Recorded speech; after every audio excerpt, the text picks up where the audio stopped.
The votes are in. The race for mayor has been narrowed down from 9 to 2. Good evening. I'm Deb Ferris. And I'm David Scott. Wichita voters have spoken, and the final unofficial results show political newcomer and former TV newscaster Lily Wu on top with more than 11,000 votes. Incumbent Mayor Brandon Whipple is second with a little more than 9,000. And here's a look at the total number of votes for the other candidates. Frye coming in third, but it's a very close third, followed by Celeste Rose, who's in fourth place. We do have live team coverage tonight on the top four candidates. Let's first go to KAKE's Jackson Overstreet, who's with Lily Wu's watch party tonight. Jackson, they must be thrilled. Yeah, it's still a party here about an hour after those unofficial results have come out, so much so that we actually had to step outside of the restaurant she's holding her watch party at just to be able to hear ourselves over the cheers and the music in there. And Wu, when she came out for that celebration, those announcements, said that she's ready to be a mayor for all Wichitans. And when she came out, her first thing was to thank her parents and all the people that came out and voted for her today, supported her both at the watch party and also at the polls. Now, she, like you mentioned, came in first in tonight's primary with unofficial results with those over 11,000 votes, a pretty commanding lead for her in that first place spot. And now she will face the incumbent Mayor Brandon Whipple in that general election. And Wu says she's ready to provide a fresh face for voters this fall. My thoughts right now are just full of gratitude. I know that this community is yearning for change and a fresh perspective in City Hall, and one that really will bring a united community together to work on things that we can all agree on.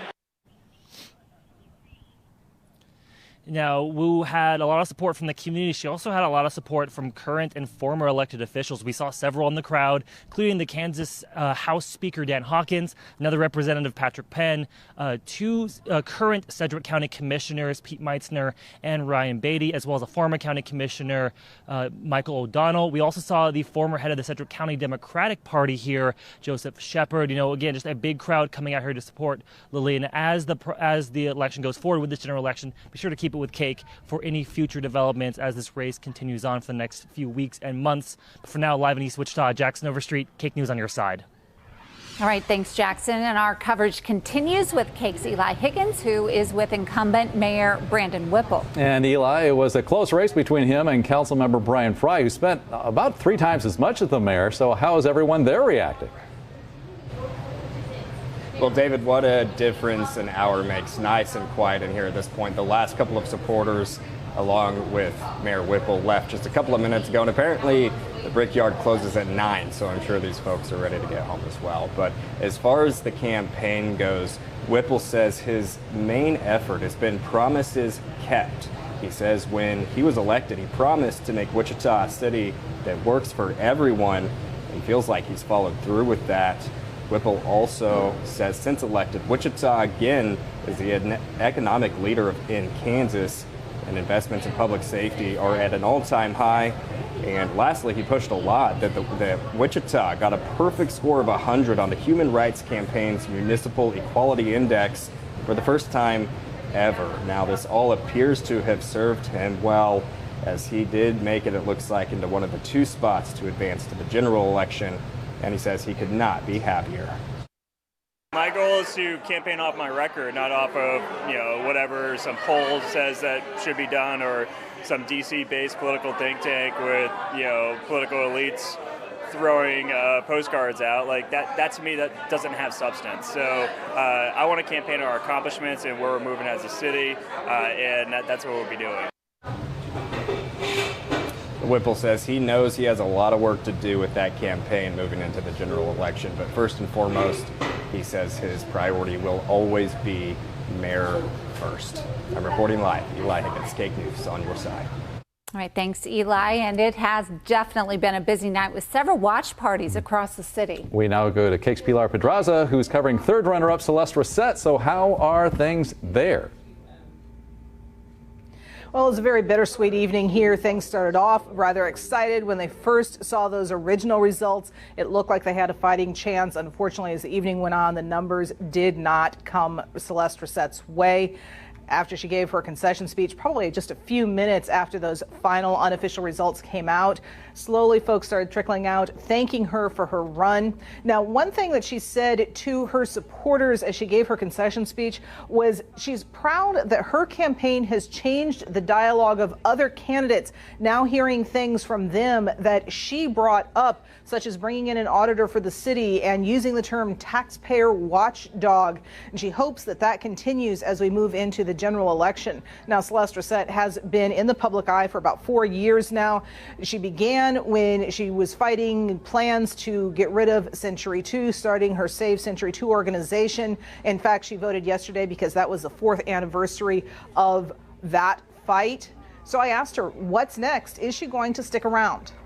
It's perhaps maybe time for me to shift my direction a little bit. I don't know. I'll still be keeping an eye on city council and the mayor, though.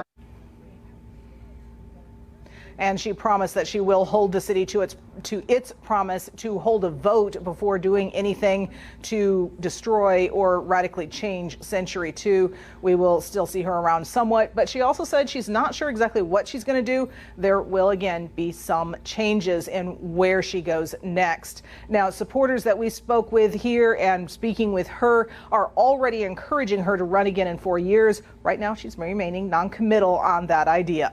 Live from West Wichita, Pilar Pedraza, KAKE News on your side. All right, thanks, Pilar. We now want to go to the race for the man who finished third. That is Brian Frye, a very close third, right behind Mayor Whipple. Yeah, some are saying it may even come down to the mail-in ballots on to whether who wins that race. Let's check in now with Nick Nelson. Nick. That's right. Despite coming in, as you said, a very close third, Brian Frye tells me tonight that he is disappointed in the results as they stand tonight. Again, we're still waiting on some of those yet to be counted mail-in ballots, so we'll keep an eye on that. But Brian Frye did watch the results come in at his home for most of the evening tonight, and we spoke with him after finishing third at about 8,855 votes. He says that although he campaigned hard on several issues, he's hoping that he can take those issues to City Hall, where he still serves on the City Council, and he hopes that Whipple and Wu can address some of those issues as they begin their fall campaigns. I still represent District 5, and we still have a police substation for West Wichita that we're working on.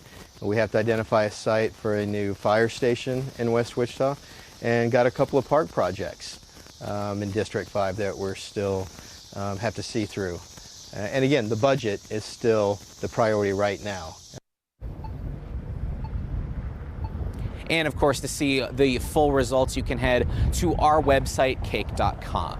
I'm reporting live, Nick Nelson, KAKE News on your side. All right, thank you, Nick. Well, the number of people who voted today in Sedgwick County was far more than other primary elections and what officials were predicting this time. The Sedgwick County Election Commissioner says more than 41,000 people made it out to the voting booths. That's a 15% turnout. The last two elections where we had a mayor's race was in 2019 and 2015, and we had about a 10% turnout. So it's a much better turnout this year in spite of the heat.